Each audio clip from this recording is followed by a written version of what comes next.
오늘은 레위기 24장에서 25장까지 읽겠습니다. 하나님께서 모세에게 말씀하셨습니다.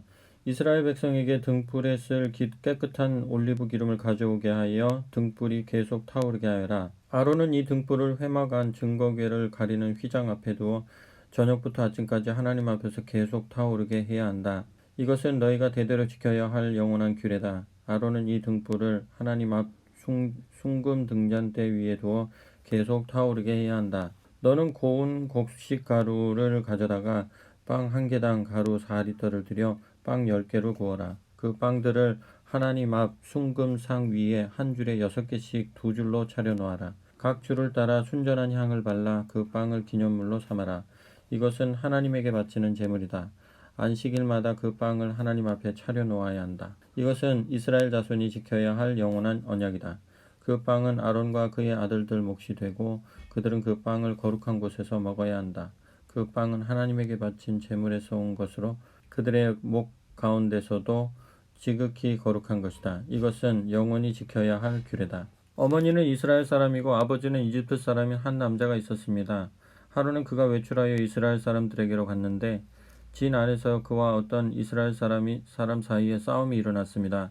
그 이스라엘 여인의 아들이 하나님의 이름을 모독하고 저주했습니다. 그러자 사람들이 그를 끌고 모세에게로 왔습니다. 그의 어머니 이름은 슬로밋인데 단지파 디브리의 딸이었습니다. 사람들은 그를 가두어두고 하나님의 뜻이 그들에게 드러나기를 기다렸습니다. 하나님께서 모세에게 말씀하셨습니다. 하나님을 모독한 그 자를 진 밖으로 끌어내라.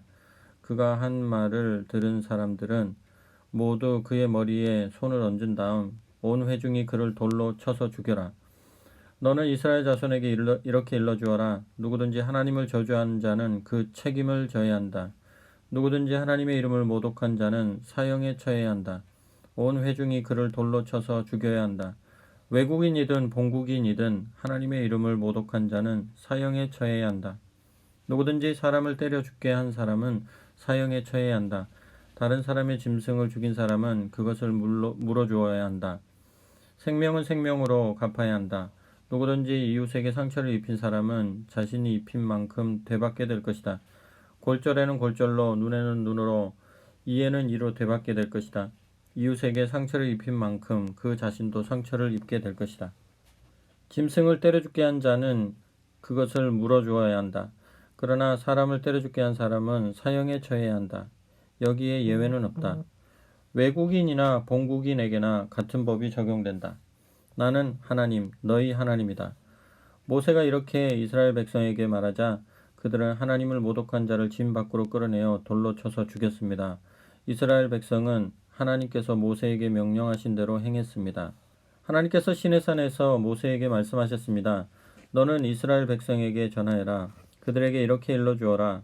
내가 너희에게 주는 땅에 들어가면 그 땅도 하나님 앞에서 안식하게 하여라. 너희는 6해 동안 밭에 씨를 뿌리고 포도밭을 가꾸고 수확물을 거두어 들여라.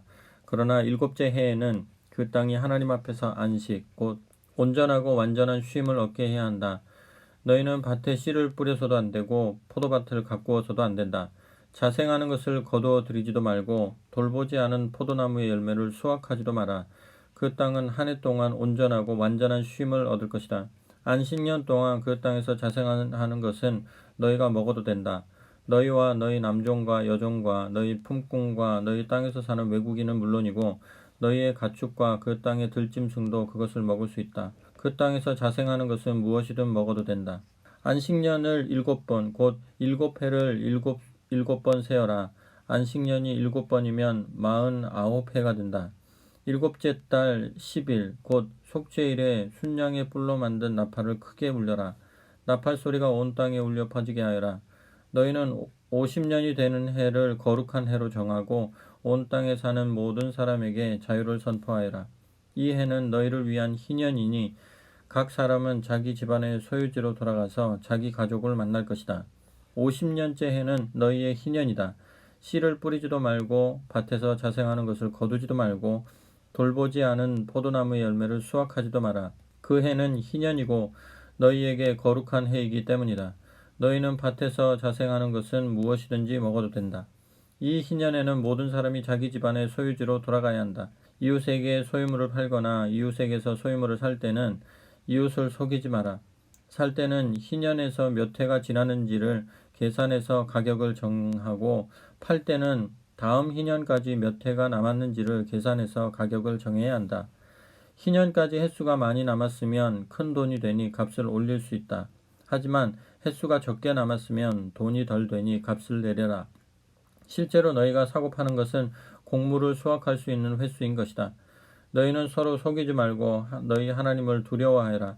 나는 하나님, 너희 하나님이다. 나의 규례를 지키고 나의 법도를 따라 살아라.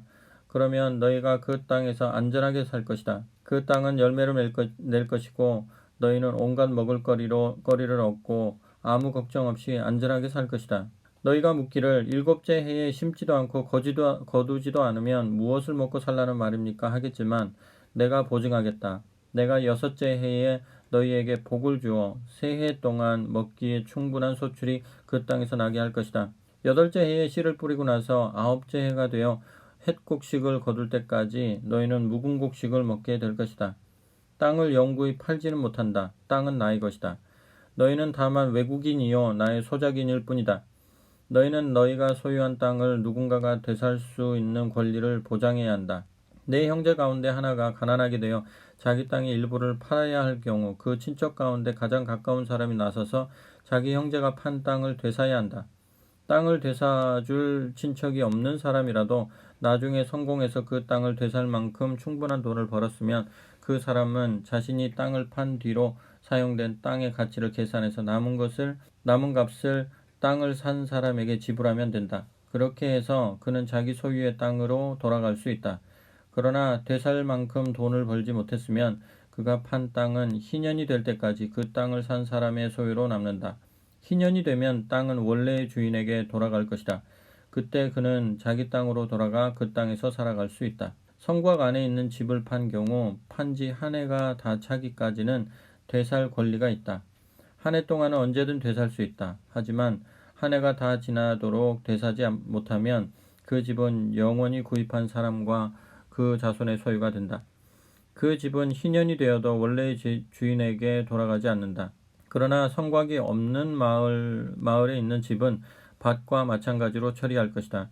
그 집은 언제든 되살 수 있고 희년에는 원래의 주인에게 돌아가야 한다. 레위인 성읍의 경우에는 성읍 안에 있는 그들 소유의 집은 언제든 되살 수 있다. 레위인의 집은 그들 소유의 성읍에서 판 것이면 언제든 되살 수 있고 희년이 되면 원래의 주인에게 돌아간다. 레위인의 성읍에 있는 집은 이스라엘 백성 가운데 있는 그들의 재산이기 때문이다.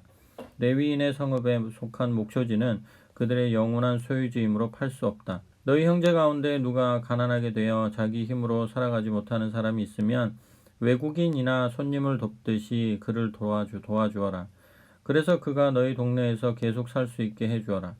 그에게 이자를 받아 돈을 벌려고 하지 마라. 너희 하나님을 경외하는 마음으로 너희 형제가 너희와 한 동네에서 함께 살 수 있게 해주어라.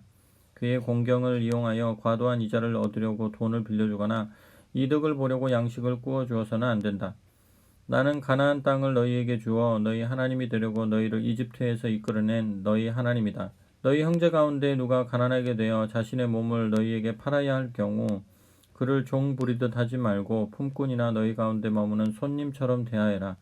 희년이 될 때까지 그가 너희를 위해 일할 것이다. 희년이 되면 그는 자녀들과 함께 마음 놓고 자기 친척과 조상의 땅으로 돌아갈 수 있다. 이스라엘 백성은 내가 이집트에서 이끌어낸 나의 종이니 절대 종으로 팔 수 없다. 너희는 그를 가혹하게 부리지 마라. 너희는 하나님을 두려워하여라. 너희가 소유할 수 있는 남종과 여종은 주변 나라에서 온 사람들이어야 한다.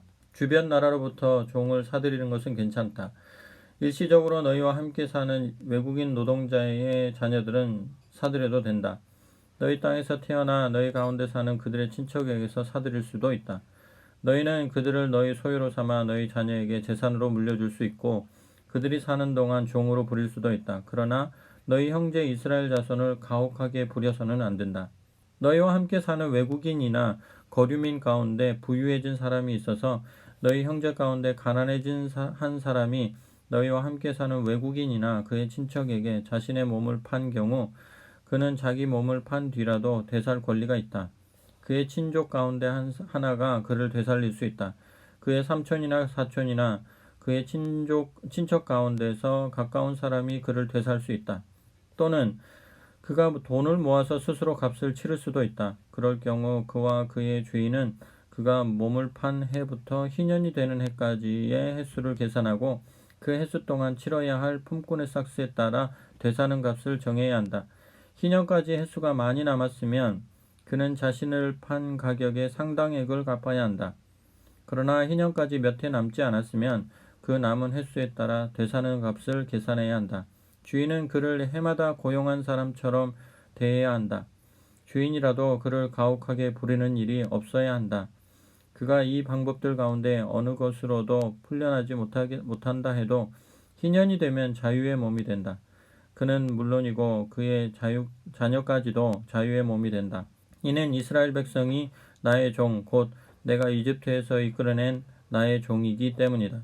나는 하나님, 너희 하나님이다.